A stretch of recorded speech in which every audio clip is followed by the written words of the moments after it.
जब हिमांशी अपनी दादी के सामने जाकर खड़ी हुई तो उसने लकी और पूजा को अपने पास बुला लिया। बाकी लोगों की नज़र जब लकी के ऊपर पड़ी तो वो उसे शक की नज़रों से देखने लगे थे। फिर पूजा ने कहा कि वो एक गरीब छात्र है और हिमांशी उसकी मदद करने के लिए उसे यहाँ लेकर आई थी। तब उन्हें समझ में आया, लेकिन हिमांशी ने पूजा की बात को मजाक बताते हुए लकी को अपना बॉयफ्रेंड बता दिया था, जिस वजह से दादी समेत परिवार के बाकी लोग नाराज हो गए थे। लेकिन हिमांशी अपनी बातों से पीछे हटने वाली नहीं थी। जब सुभद्रा ने हिमांशी की बात सुनी तो वो पीछे की तरफ घूमकर उसे देखने लगी। हिमांशी सबके सामने उसकी कही बात को मानने से इनकार कर रही थी और उसके परिवार में ऐसा करने की किसी की भी हिम्मत नहीं थी। अगर किसी ने ये किया होता तो अभी तक तो सुभद्रा बौखला चुकी होती, लेकिन क्योंकि हिमांशी को सबसे ज्यादा प्यार करती थी इसलिए वो अभी तक चुप थी। भले ही अंदर उसे बहुत गुस्सा आ रहा था, लेकिन वो उसे बाहर नहीं दिखा रही थी। हिमांशी बेटा, तुम्हें बात समझने की कोशिश करनी चाहिए। मैं जो कह रही हूँ वो तुम्हारे भले के लिए कह रही हूँ, इसलिए मेरी बात सुनो बेटा। ज्यादा से ज्यादा हम इसके लिए ये कर सकते हैं कि जब इसकी पढ़ाई पूरी हो जाएगी तो अपने घर में या कंपनी में हम इसे कोई नौकरी दिलवा देंगे। इससे ज्यादा हम इसके लिए और कुछ नहीं कर सकते बेटा, समझो बात को। ठीक इसी वक्त उसकी माँ सुमन ने बीच में बात संभालने के लिए हिमांशी को समझाते हुए कहा, सुभद्रा को नाराज करना इस परिवार में बहुत खतरनाक बात थी। मुझे माफ कर देना दादी, लेकिन हिमांशी अभी भी सुभद्रा की बात मानने के लिए राजी नहीं थी। तुम? सुभद्रा ने हिमांशी की तरफ घूरते हुए देखा। आज बहुत सालों बाद उन्हें इतना गुस्सा आया था, लेकिन जब उन्होंने देखा कि हिमांशी भी डगमगाई आंखों से उनकी आंखों में नहीं देख रही थी तो सुभद्रा के खुद के शब्द खत्म हो गए। बहुत अच्छी बेटी पैदा की है तुमने, शाबाश।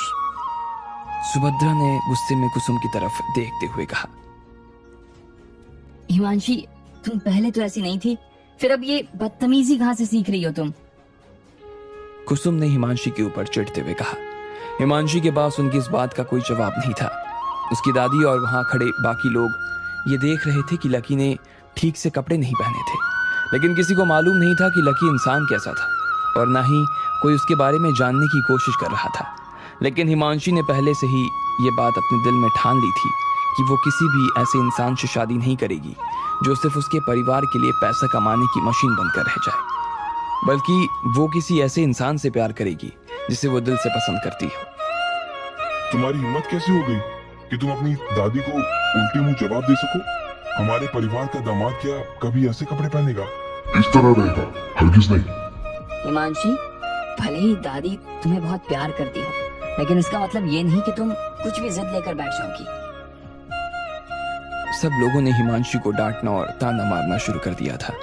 वो उसकी जिंदगी में सालों से यही करते आ रहे थे। वैसे भी हिमांशी को इतना ऊपर उठता हुआ देखकर वो लोग बेचैन हुए जा रहे थे, इसलिए आज उन्हें अपनी सारी भड़ास निकालने का अच्छा मौका मिल गया था। मुझे नहीं लगता कि हमें किसी इंसान में सिर्फ उसके कपड़े देखने चाहिए। हो सकता है कि वो दिखाना ना चाहता हो, लेकिन उसमें और उसके परिवार में कोई बात हो। मुझे लगता है कि हिमांशी एक समझदार लड़की है। उसके कुछ रिश्तेदार जो उसे पसंद करते थे उन्होंने उसका बचाव करना शुरू कर दिया। उसमें से एक आदमी लकी के पास आया और बोला, लकी, यही नाम है ना? अच्छा, तुम्हारा घर कहाँ है और तुम्हारा परिवार क्या करता है? जब लकी ने हिमांशी को अपने घर वालों से इस तरह के ताने सुनते हुए देखा तो वो खुद भी थोड़ा परेशान हो गया। वो नहीं चाहता था कि उसकी वजह से हिमांशी इतनी बातें सुने। उसे एक बार के लिए तो लगा कि उसे बता देना चाहिए कि उसका घर कहाँ पर था और उसका परिवार क्या काम करता था, लेकिन फिर उसे लगा कि उसके परिवार के सामने हिमांशी का परिवार कुछ नहीं था। इससे पहले कि वो उस आदमी के सवाल का कुछ जवाब दे पाता, पीछे से हिमांशी ने आकर कहा, अरे ये दिल्ली यूनिवर्सिटी में पढ़ता है और बहुत ही आम घर से आता है। इसका परिवार भी बहुत ही आम काम करता है।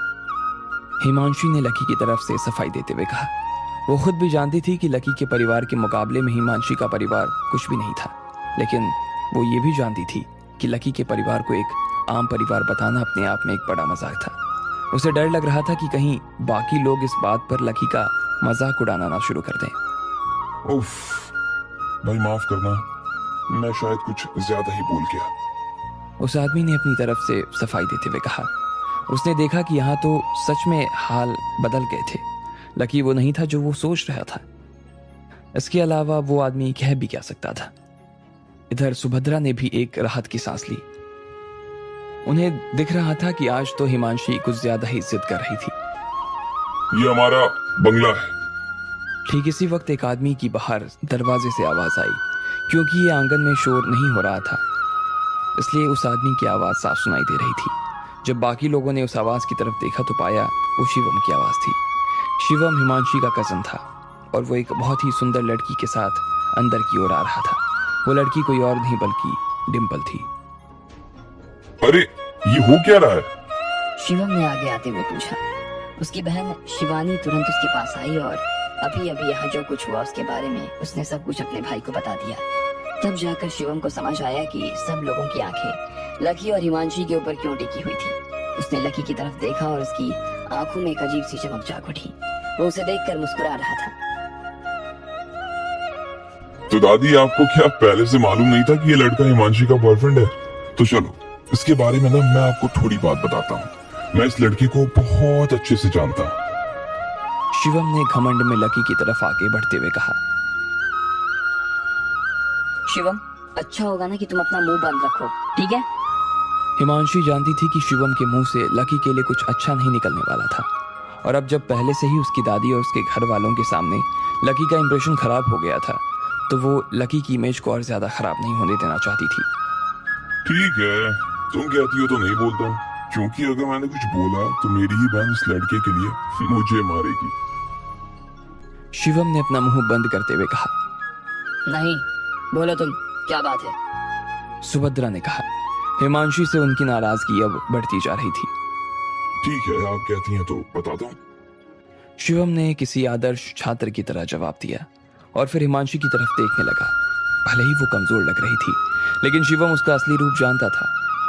देखो हिमांशी, दादी ने मुझे बताने के लिए बोला है, इसलिए अगर तुम्हें गुस्सा भी आए ना तो मुझे मारना मत, समझी ना? हिमांशी की आंखों में उसके लिए जो नफरत थी वो शिवम को निगलने के लिए उतारू हुए जा रही थी, लेकिन हिमांशी कुछ कर नहीं सकती थी और इसलिए शिवम को बड़ा मजा आ रहा था। शिवम ने अपना गला साफ किया और फिर लकी की तरफ एक शैतानी मुस्कान के साथ देखने लगा। जैसे ही वो लकी को देखने के बाद घूमा तो सब लोगों की तरफ देखते हुए बोला।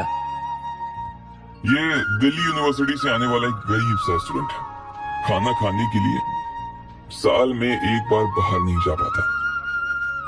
डिम्पल की वजह से शिवम को लकी के बारे में बहुत कुछ पता चल गया था। इसका साल भर का जो ब्रेकफास्ट, लंच और डिनर है ना, एक ही है। ये सुबह उठकर इडली खाता है, फिर दोपहर में दाल चावल और शाम को कढ़ी और खिचड़ी।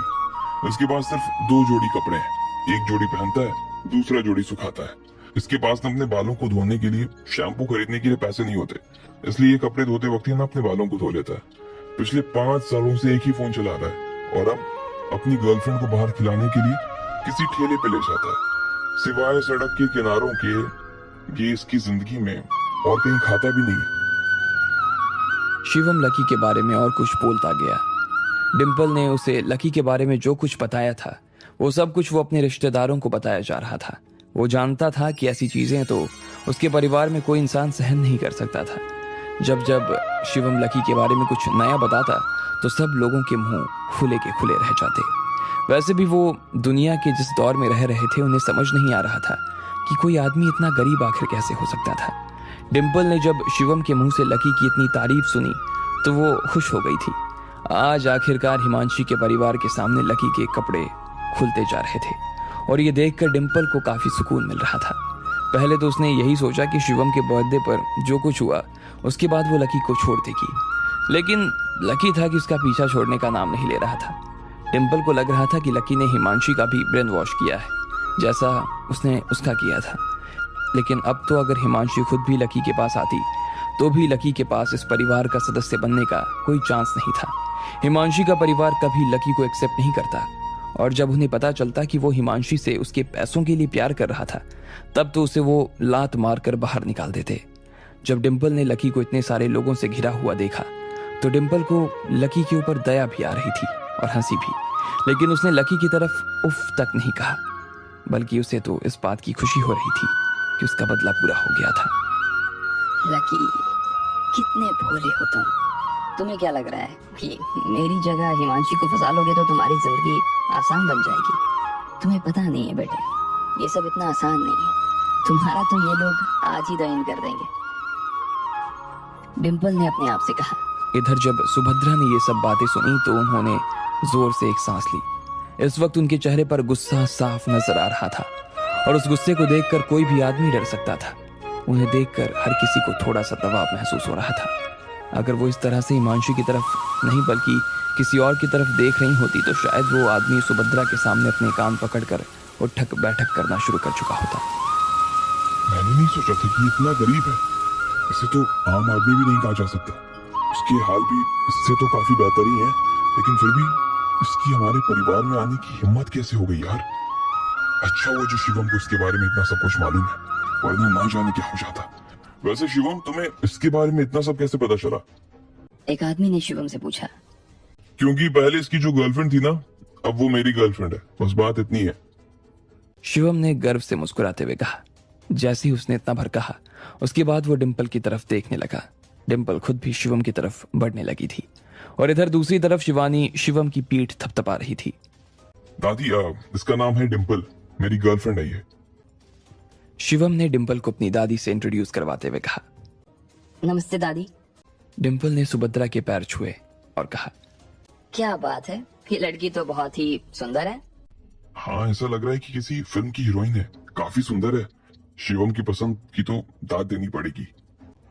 सब लोगों ने फिर से आपस में बात करना शुरू कर दिया था, लेकिन लकी इधर डिम्पल के पास ही खड़ा था और वो देख रहा था कि सब लोगों ने डिम्पल को एक बार में ही एक्सेप्ट कर लिया था, जबकि वही लोग अभी भी लकी को गालियां दिए जा रहे थे। डिम्पल को यही लग रहा था कि उसने लकी का साथ छोड़कर अच्छा किया था। वो दिन ब दिन आगे बढ़ती जाएगी और एक दिन इतनी दूर पहुंच जाएगी जहां से लकी उसे देख तक नहीं पाएगा। जो बेइज्जती उसकी लकी की वजह से होती रहती थी, आज डिम्पल उसी का हिसाब चुकता कर रही थी। लेकिन शिवम ने उसे जिस तरह से इंट्रोड्यूस करवाया उसके बाद वो भूल रही थी कि गेम पलट भी सकता था। अब आगे क्या होने वाला था? क्या शिवम का परिवार डिम्पल को अपना लेता या वो उसका भी वही हाल करते जो उन्होंने लकी का किया था? आपको क्या लगता है, क्या होंगे इन सभी सवालों के जवाब? कमेंट बॉक्स में कमेंट करके हमें जरूर बताएं।